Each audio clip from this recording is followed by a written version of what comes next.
Hey guys, welcome back to my channel. My name is Matti Valentine Cole. I just got home. Literally right now, this very second, I just walked through my door.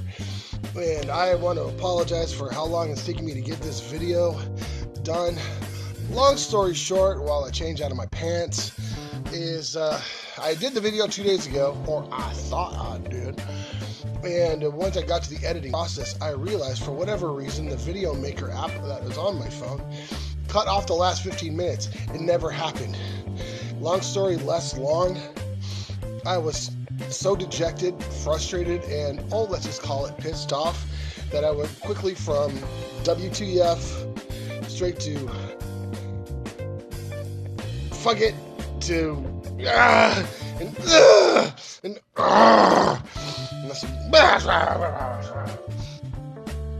and I needed at least 2 days off to cool off, get my head straight, so that I could make the attempt that you now see before you today. So, now for those of you who are joining us and not having any idea what I'm ranting about, I am doing a long-awaited and requested Q&A video. I'm going to go over the questions. There are some answers going to be very fast, like,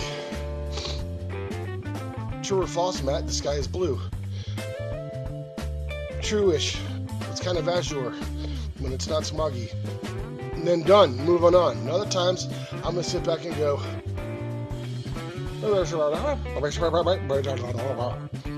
going to be like that, okay? So, give me a second. Poof. Poofish. Poof-like. Poof. Okay, here. Alright.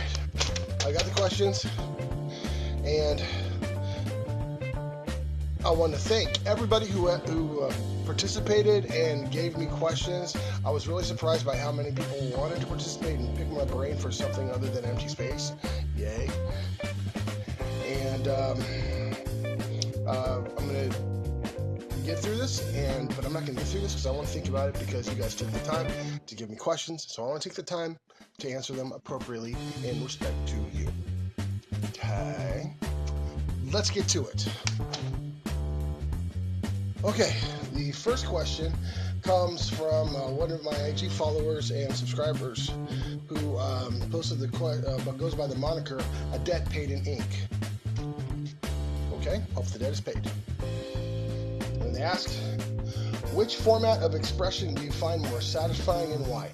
The written word or the spoken word? Okay, this will be quick. It depends on the situation. When I'm doing stuff on IG or sometimes doing a YouTube video, the written word is the preferred word, especially when I am actually trying to reach my female audience. What? Why? Because it's known that women tend to be more emotionally attached to things that they read as opposed to things that they see. And especially since a lot of my content is love, death, or erotica, it's better to read the words so that they look at it, think about it, and that actually creates something in their imagination and makes a much stronger emotional connection. And that's where that's more potent. The spoken word, on the other hand, also that I do mostly on my YouTube videos, is when I'm trying to reach a broader audience, because it's not so much what I'm saying, but how I'm saying it, how I'm presenting it. When you can feel the emotion in my voice coupled with the words that I'm speaking. Okay? And so it really depends on my audience. It depends on what I want to convey and who I want to do it to. But lately, at this point in my life, my preference is spoken word. The only time I really do written word anymore is if I'm doing something for publication in a book that I want to do, or if I'm just too sick to do a video, and I'll just do one up there. Okay? Good question. The next series of questions comes from my dear friend Krista Ann Sutton, who is a wonderful actress. The first movie I ever saw her in was American Psycho with Christian Bale. She did wonderful in that movie, and she actually does fantastic arts and crafts as well, if you ever check out her IG page. She's also my homegirl. Hey. All right. And she asks, have you ever thought about writing song lyrics and you having someone to write the score? Funny you mentioned that. Because yes, I do. I've never actually partnered with a musician to create a song, but I actually have written lyrics that would be great for a song. I wish I could write the music. I simply don't have the gift to do that. And in fairness, I haven't really tried to find a musician that would likely write the score to the lyrics I wrote. But I would love to have a musician take those words and create a song from it. I think that would actually be really cool. I'm not really sure how I would get around to doing that, and that's probably the reason why I've waited so long. But yeah, that's a fantastic question. And yes, I'm eating an ice cream sandwich while I'm doing this video. Why? Because I really, really want one. Okay, now Krista also asks, have you ever performed your poetry spoken word over music to inform the mood? Yes. When I've been doing stage poetry for almost 20 years, and some of my favorite times of being on stage was when I had a jazz band behind me. One of my favorites was a three-man contemporary jazz band called the Smurfy Motherfuckers. And they're absolutely phenomenal. I have not been able to find them since I stopped performing in Seattle, but if they're still around, I'm a big fan of contemporary jazz. And I love doing work with music behind it because it helps to keep my cadence clean, and it does help to lend to the emotion of the music. Most of the time, I don't choose to have musical accompaniment because I believe that it would also lessen the impact from a more emotionally driven piece. And the words need to stand on their own. Does that make sense? Now, a question also asked, who are my major influences? Now, I've actually touched on this subject in previous videos, and people who have seen the videos, or at least know me personally, know that most of my influences are Jack Kerouac. He's huge. I love him to death. Edgar Allan Poe. I'm also a classicist with Shakespeare, Blake, and not so much Longfellow, but whatever. Well,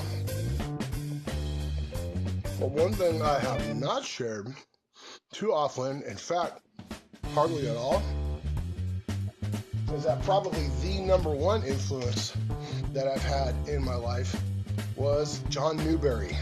Now, some of you know who John Newbery is quite well. Others who are more on the rube side of the poetic sense, you still know John Newbery by his more common moniker, Mother Goose. Well, Matt, Mother Goose? Is that really a poet? Hell yes! Mother Goose nursery rhymes were very impactful for me as a young man. I mean, young, like 4, 5, 3, you know. It was actually my first taste into what poetry was. Or at the very least, discovering a means in which you could tell a story through verse. And if you notice, most of the poetry that I do, the cadence and the structure of it is very Mother Goosey, very hickory dickory docky. Okay, and so I think John Newbery is critical and key in helping people understand poetry at a young age. If you have small children and you have not read the Mother Goose, the hell, man, get to it. Ruth does that ask, excuse me, if I liked Leonard Cohen. And I'll be honest, I wasn't too horribly familiar with his work before you asked me that. But I did some research, and he he had a very interesting mindset. I could very much tell and appreciate and respect why other people thought really highly of him, because he was extremely well respected from what I discovered. And he had some stuff that I actually did like. He said some things like, act the way you want to be, and soon you'll be the way you act. Which actually sounds pretty good when it stands on its own merits, but the way that I think makes me think that, okay, so if you are want to act like an asshole, and you love being an asshole, then an asshole is what you're going to be. I don't know. That could be a double-edged sword of a philosophy, but that's just me.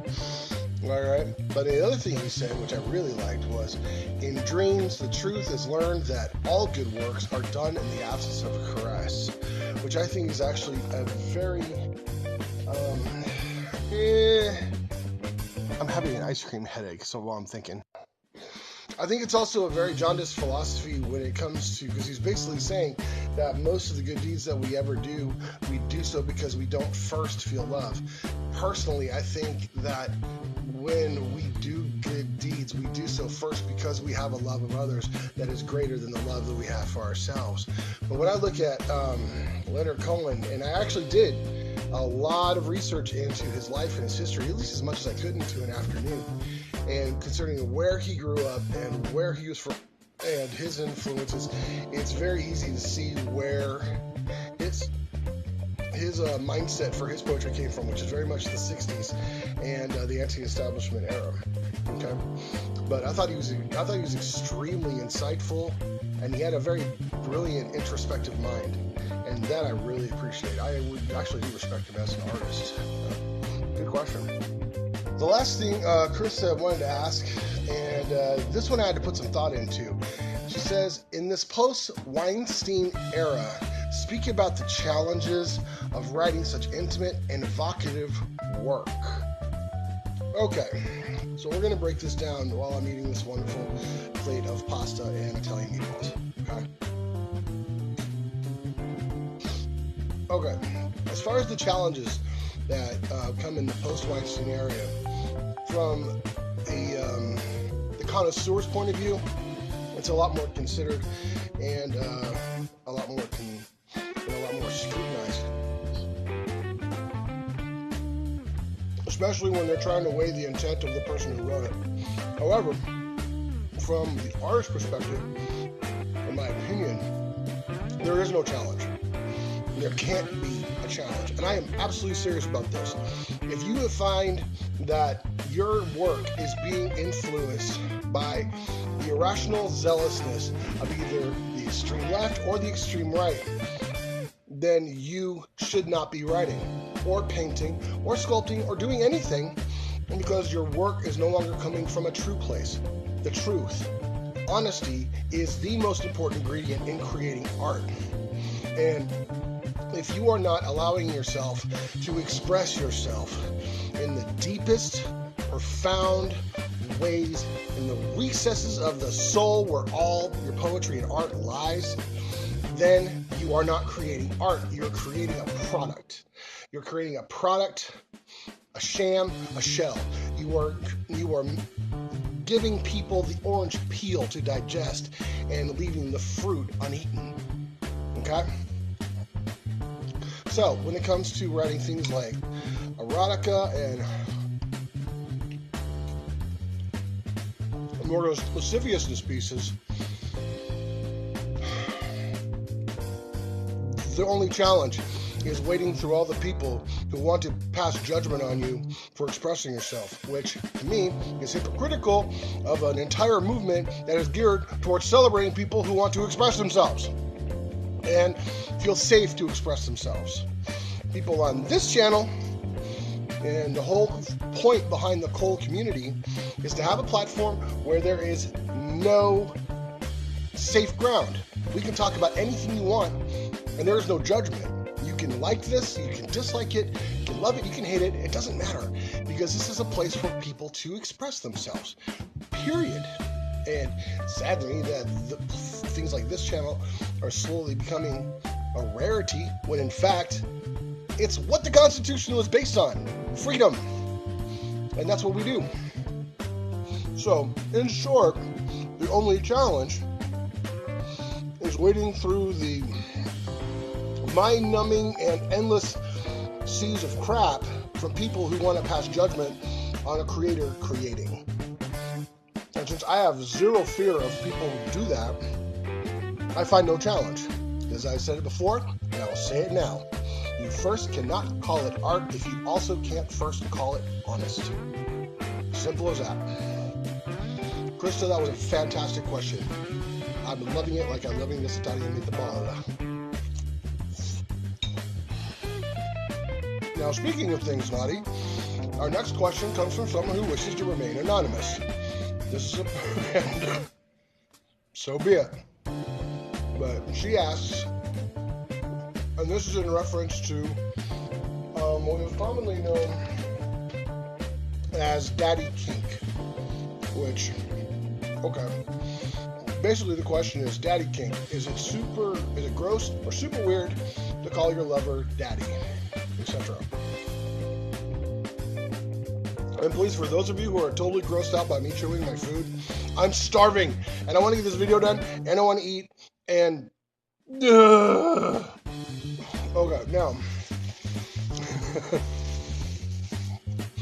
Is it gross or super weird to call your lover daddy? Or kitten, or baby, or princess, or whatever? The simple answer to that is, it is to some, and it's not to others. It's a matter of personal preference. And my opinion on it should not matter to how you want to express yourself and your lover. But I will say this. Like most things that are done in the privacy of your own bedroom, should remain private in public opinion. Yeah, people should talk about it if they feel like they need to talk about it, and you should feel safe when discussing it. Do I ever call do I ever want a lover to call me daddy? As a parent, I'd rather they didn't. But it would not be a deal breaker if they did, because of all the things that I want my lover to feel. Passion, romance, the ethereal, as we go to new heights of unrestrained pleasure. What I also want them to feel is comfortable. So the easiest way to not make someone feeling uncomfortable is to first not judge. So to each their own. Okay. Now we come to the very end of the Q&A. There's one last question from my dear friend Erica at Phoenix Poetry 28. She asks, do you have any bad habits that you'd like to break?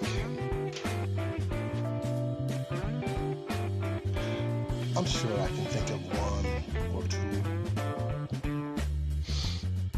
I think breaking a bad habit is the hardest thing to do, because first you have to have the will to do it. But if I'm going to pick one habit, I'll pick this one. Okay. And guys, remember when I said a little bit ago about not judging people? Okay, now it's time to put on our not judgmental hats, because let's talk about this one. I have one bad habit. Some might call it a fetish, some might call it a kink, some maybe call it loco en la cabeza, followed up by a very quick what the fuck?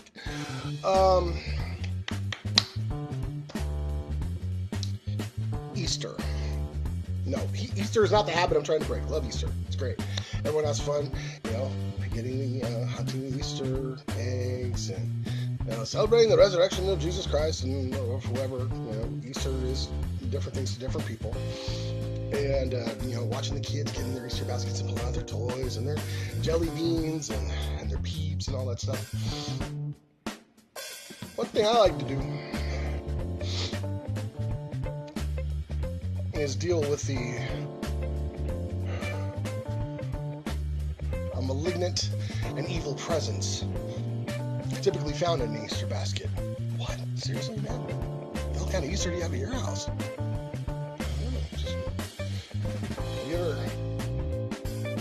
You ever see those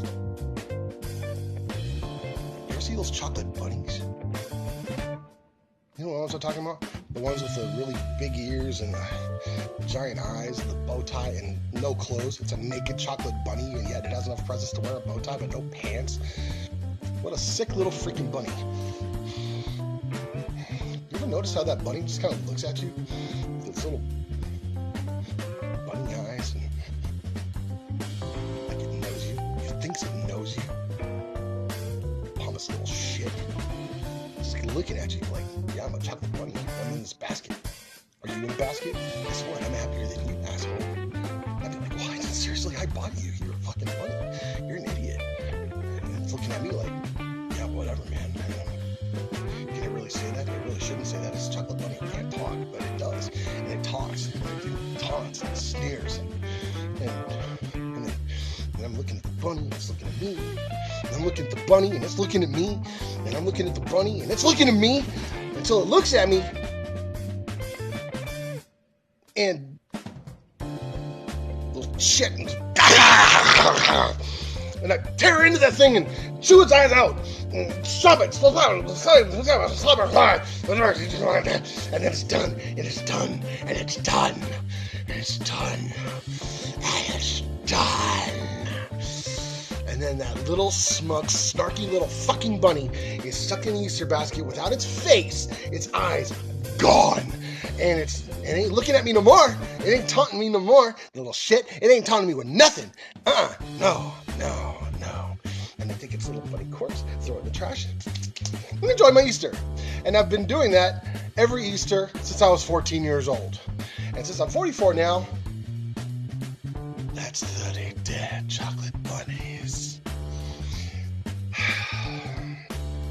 So, while a lot of you are calling the cops and calling bunnies rights advocates for whatever the fuck, perhaps that is one habit I need to break. Perhaps, maybe, I misjudged the bunny. Maybe it has a good reason to be naked and looking at me like I owe it something, because I don't owe that thing nothing but my snapping jaws. My friend Demetrius saw me do that one year, and he's like, what the fuck, man? And I'm like, dude, had it coming. And he's like, yeah, right? And he totally tore into his own chocolate bunny. But he ate the whole thing, fully consumed the bunny. And I'm like, dude, where's the evidence? He was like, I don't leave no evidence. And I'm like, okay, God, issues, right? Because maybe, but I'm thinking, him aside, he actually understands, if not on a wholly different level. But maybe that's a habit I should break, because like most habits, they are usually a stepping stone into something worse. And maybe I don't want to be the kind of man who goes down in history as a serial chocolate bunny slaughterer, and maybe then kind of go, I don't care about chocolate bunnies anymore. Now what I want to do is set fire to the marshmallow peeps and watch them burn, red, burn. And I don't want it to go there, because I think that's too far. The burning of the peeps is too far. But if I'm going to not go to the burning of the peeps, perhaps maybe I got to stop mutilating the fuck out of chocolate bunnies. Okay, maybe that's... So yeah, there's a couple bad habits. That's one that I'd be willing to let go. We'll try. Because you can't quit bunny killing cold turkey. You can't. It leads to very bad things. Okay? Oh, good.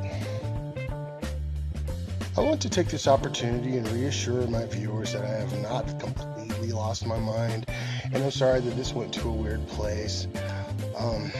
But I want you to know that I feel way better having talked about this, because unresolved chocolate bunny issues is a festering of the soul, and it's not one that Dr. Phil can help. He would just write you off, because he's kind of judgmental, Dr. Phil. Yeah. Anyway, sorry guys. And that's where we're gonna end it. Okay, you guys. Well, that was a fun Q&A. And I would be totally open to doing another Q&A sometime in the future. If you want, I would prefer that you leave questions in the comments below. But if you can please do me a favor and help this channel grow by giving this video a like. And if it's your first time here, sorry about the weirdness, but whatever. Subscribe anyway. It's all good. And I want to thank everybody from A Debt Paid in Ink Krista and Erica and my missing unknown for submitting the questions. And I appreciate your support and helping this channel grow. All right, guys, well, that's it from me. So, before the next time comes around, please keep the shadows at your feet and forever out of your heart. I loves ya. I appreciate ya. Laters. That's it, Target Buddies!